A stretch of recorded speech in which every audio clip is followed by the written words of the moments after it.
Yes, good afternoon, everybody. Herkese We merhaba. just concluded a trilateral meeting between Üçlü görüşme me, gerçekleştirdik. Russian Foreign Minister Lavrov, and Turkish Foreign Minister Çavuşoğlu. Türkiye It Cumhuriyeti lasted for Dışişleri about an Bakanı hour and a Mevlüt half. Çavuşoğlu, And Rus first of Dışişleri all, I would Bakanı like to thank Sergey Minister Lavrov'la Çavuşoğlu birlikte for yaklaşık bir yarım putting saatten this fazladır meeting together. üçlü toplantı It was not gerçekleştirdik. easy, En başta Sayın but Çavuşoğlu'na çok teşekkür etmek he istiyorum. succeeded Kolay değildi in gerçekten de. facilitating this Fakat contact, this first ever contact between teması Russian kolaylaştırmayı and başardım. Ukrainian foreign Rusya ministers ve since the Ukrayna beginning Dışişleri of the Russian Bakanları aggression arasındaki against ilk temas. Ukraine. Bildiğiniz This gibi meeting Rusya'nın was both, saldırılarının başlamasından bu yana this gerçekleşen conversation ilk was temas both oldu. Bunu gerçekleştirdi easy Türkiye Cumhuriyeti. and difficult. Aslında hem kolay hem de zor bir Easy görüşme because oldu. Minister Neden Lavrov kolaydı? Çünkü basically Sayın followed Bakan his Lavrov traditional narratives geleneksel about Ukraine. anlatılarını sürdürdü Ukrayna ile Difficult ilgili de. because Zordu çünkü I did my best ben de aslında to elimden at gelenin least en iyisini yaptım. find a diplomatic solution En azından to diplomatik the bir çözüm humanitarian bulmaya tragedy çalıştım. Çünkü unfolding insani bir in trajedi yaşanıyor. on the battleground and in the Bildiğiniz gibi besieged cities. hem işgal altında olan kentlerde hem de The most savaşın sürdüğü cephelerde. tragic insani situation trajediyi is currently sonlandırmak için now in the diplomatik city of Mariupol, yolları arama konusunda en iyisini on yaptım. the Sea of Azov. Mariupol'de ve Azak The city denizinde is being bombarded from bildiğiniz the gibi air. havadan It's being hit by bombalamalar artillery fire. gerçekleşiyor. Aynı zamanda ağır And I silahlarla came here ateş altında with bu bölgeler. a humanitarian purpose. Ben buraya To insani walk bir out from amaçla the geldim. meeting with the decision Bu toplantıdaki to asıl arrange a amacımız humanitarian elbette corridor insani koridorları in düzenlemek, and from Mariupol. Mariupol'e From giren ve Mariupol Mariupol'den for çıkan insani koridorları civilians who düzenlemektim. want to flee Çünkü this Mariupol'den gitmek isteyen ve area bu alandan kaçmak of isteyen fear and siviller struggle, var. Buradaki korkudan, and buradaki humanitarian mücadeleden corridor to kaçmak bring isteyenler var. in Ve insani Mariupol koridor, humanitarian aid. Mariupol'de insani yardım Unfortunately, Minister Lavrov was amaçlarıyla not in a kurulacak. position to Bu amaçla commit geldim. himself Fakat to it, Sayın but Lavrov buna bir he taahhüt vermedi will kendisi. correspond with respective authorities on İlgili this issue. yetkililerle bu konuyla ilgili konuşacağını belirtti. We also raised Bir the de issue of a ceasefire, buradaki ateşkes 24-hour konusunu da ceasefire, konuştuk. Yaklaşık to 24 resolve saat the most pressing en önemli, humanitarian issues. en önemli insani konulardan biri bildiğiniz. We did not make progress on this since it seems that there are other decision makers for this matter in Russia. We agreed to continue efforts to seek a solution to the humanitarian issues on the ground. I will be ready to meet again in this format if there are prospects for a substantial discussion and for seeking solutions. I believe that when two foreign ministers meet, they have, by definition, the mandate to negotiate issues of peace, security, the mandate entrusted in them by their leaders, by their parliaments. And I'm ready to continue this engagement with the purpose of ending the war in Ukraine, stopping the suffering of Ukrainian civilians, and liberating our territories from the Russian occupying force. I will now say a couple of words in Ukrainian for Ukrainian cameras. Доброго дня.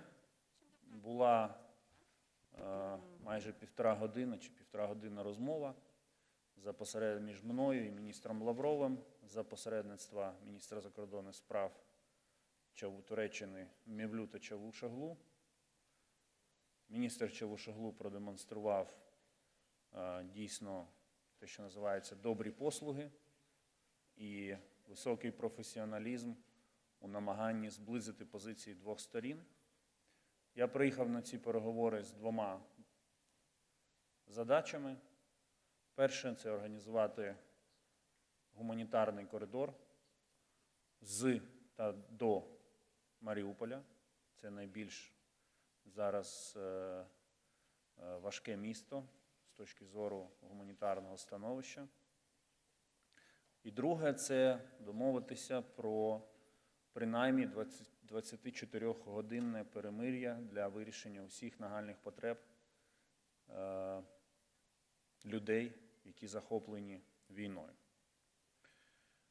Щодо першого питання, я щиро сподіваюся, що міністр Лавров проведе комунікацію з тими в Росії, хто ухвалює такі рішення, і гуманітарний коридор все-таки запрацює.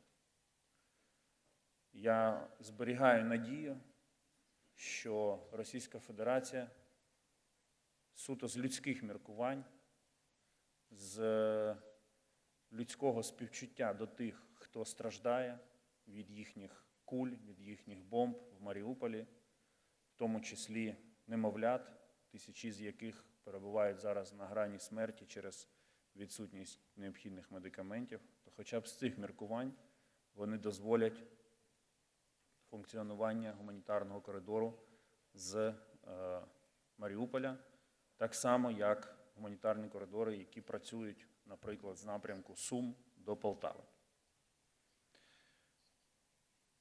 Ми не можемо зупинити війну, якщо у країни, яка здійснила агресію, напад, не мають бажання цього робити. Сьогодні я почув, що припинення вогню прив'язане Російською Федерацією до виконання вимог, висунутих президентом Путіним на адресу України. І у зв'язку з цим я хочу підтвердити ще раз, що Україна не здалася, не здається і не здасться. Ми готові до дипломатії, ми шукаємо дипломатичні рішення, але поки їх немає, ми будемо віддано, самовіддано, жертвуючи собою, захищати нашу землю, наших людей від російської агресії. Сподіваюся, що формат, який сьогодні відбувся, матиме продовження. Я готовий до нього, якщо російська сторона буде готова до серйозної, предметної розмови, а не повторення широко розповсюджених і вживаних пропагандистських штампів та наративів про Україну.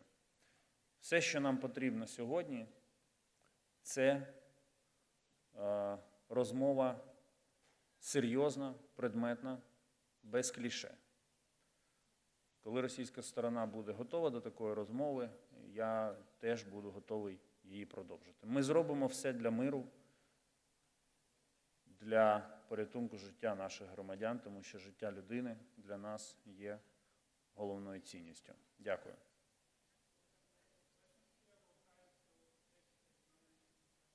So the first question goes to Anadolu Agency. Please, Anadolu, please stand up.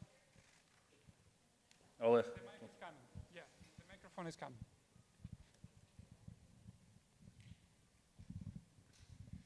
Thank you, Mr. Foreign Minister. My first question is actually about your recent meeting, as you just talked about.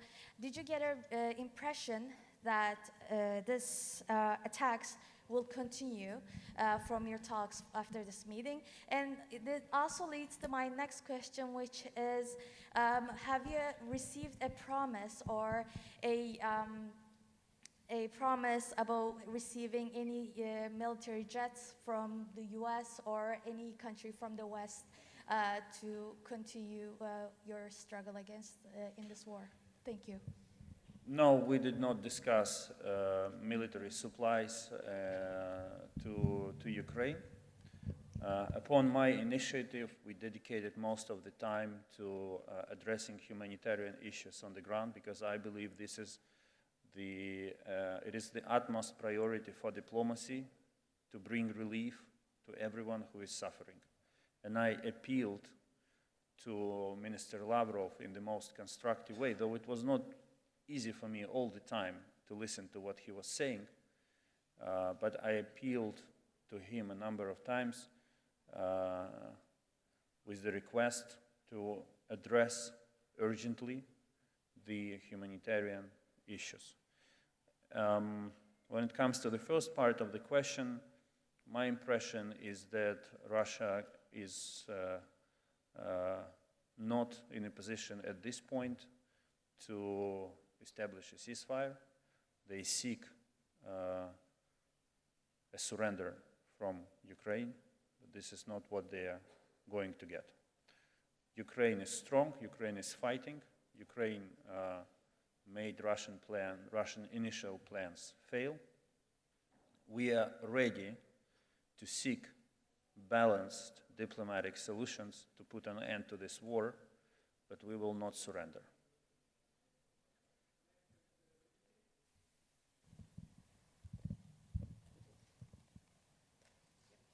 Mr. Kaleba, Tom Bateman at the BBC, thank you very much for doing this. Can I ask you first about the issue of a 24-hour ceasefire? You said there that Mr. Lavrov was not in a position or was not the decision maker, but that he would go and ask the question.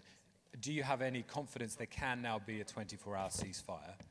And can I ask you about the wider issues? Because we know that Mr. Peskov, for example, was saying that the fighting, the invasion will stop if there is a commitment by Ukraine not to join NATO, to recognize the regions in the east as independent. Was there any discussion? Did the Russians ask you about these wider issues? And are you prepared to make any concessions on those? No, Minister Lavrov said that all of these issues should be discussed on a different track, the so-called Belarus talks. And he did not go into details on this issue, but the broad narrative that he conveyed to me is that they will continue their aggression until Ukraine meets their demands. And the list of those demands is a surrender, and this is why it's not why it is not acceptable to us. The last thing I want today is to kill hope in the civilians who suffer from Russian air raids, bombardments, and the behavior of and the killings committed by Russian army on the ground. I shared with Minister Lavrov one episode in the hope that he would respond to it constructively, based on simple human values and respect for human life, about the murder of a civilian who was driving in a car. He made a wrong turn and was immediately shot by the Russian soldiers firing from a gun machine. These things must be stopped. These are the war crimes. And everyone involved in them will bear responsibility eventually. I sincerely hope that Minister Lavrov will follow up today's conversations with his colleagues in the Russian government, in the Russian army, and they will hear the plea of civilians, thousands of civilians, on whose behalf I spoke with him today, and help arrange a safe passage for them from the besieged cities, first and foremost from Mariupol, as well as to provide, to allow the provision of humanitarian aid to Mariupol. Next question goes to Reuters, please. Mr. Minister, thank you.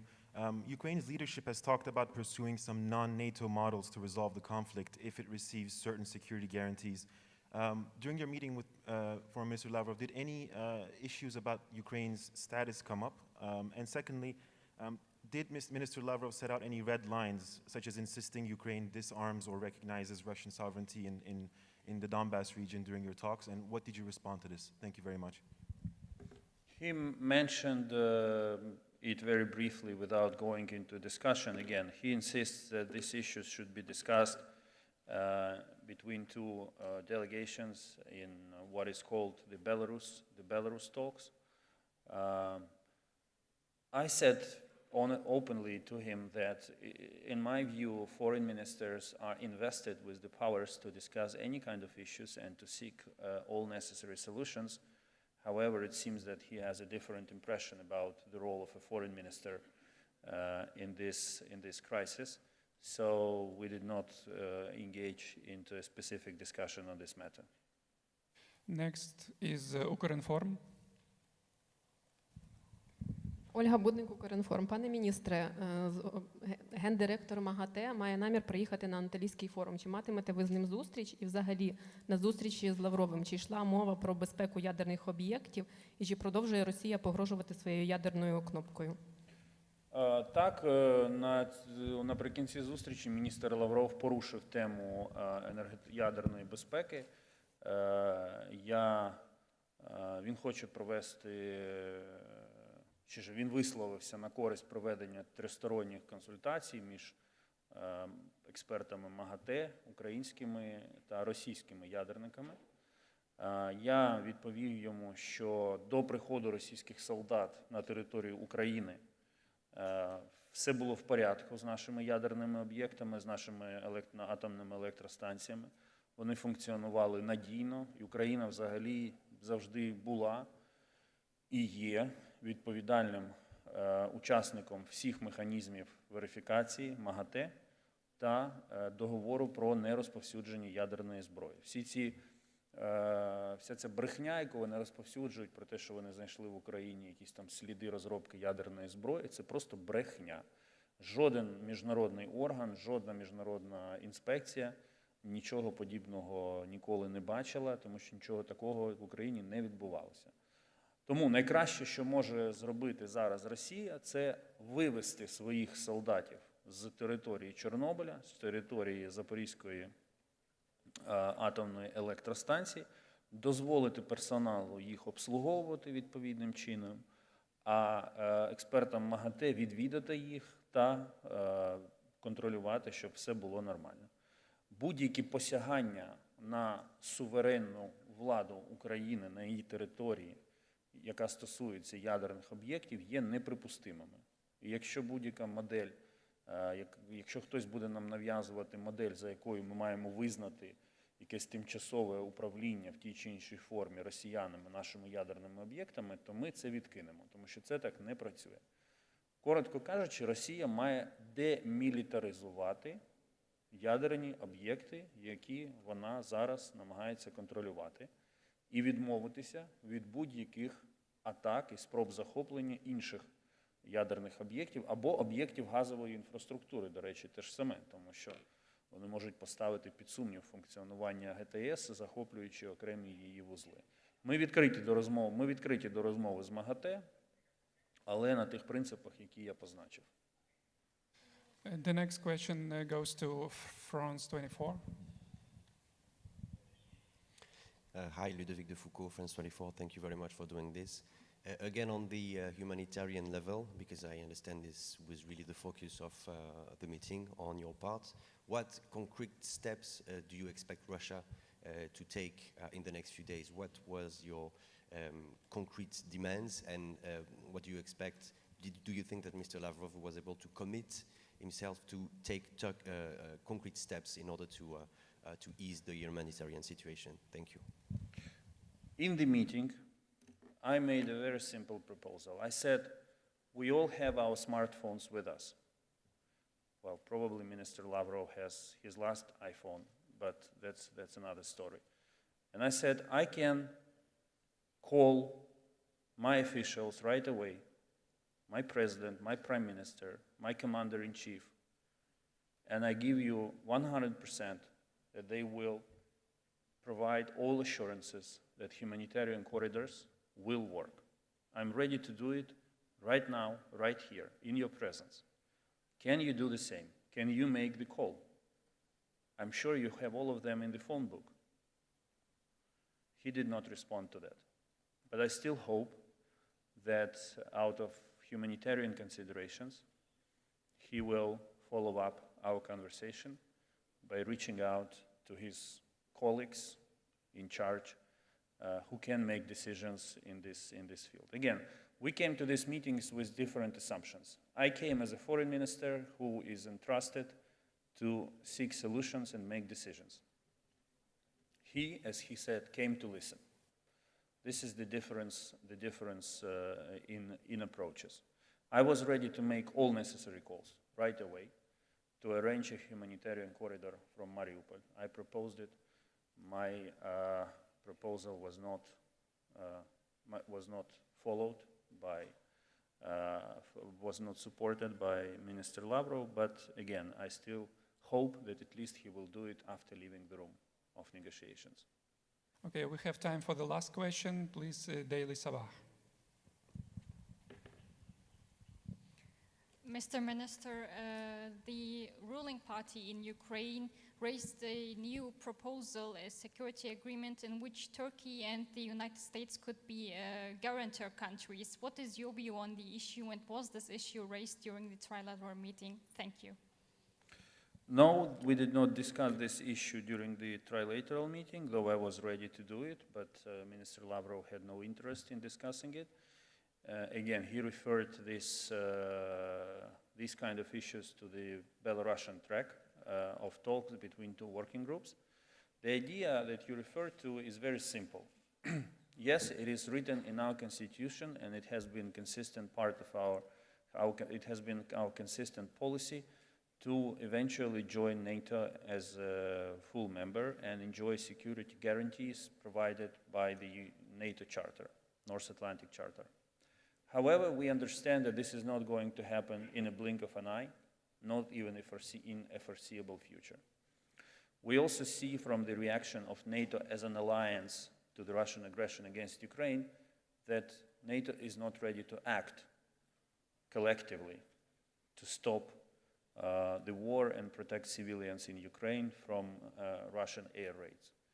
It delegated the authority to help to member states to do it on a bilateral basis.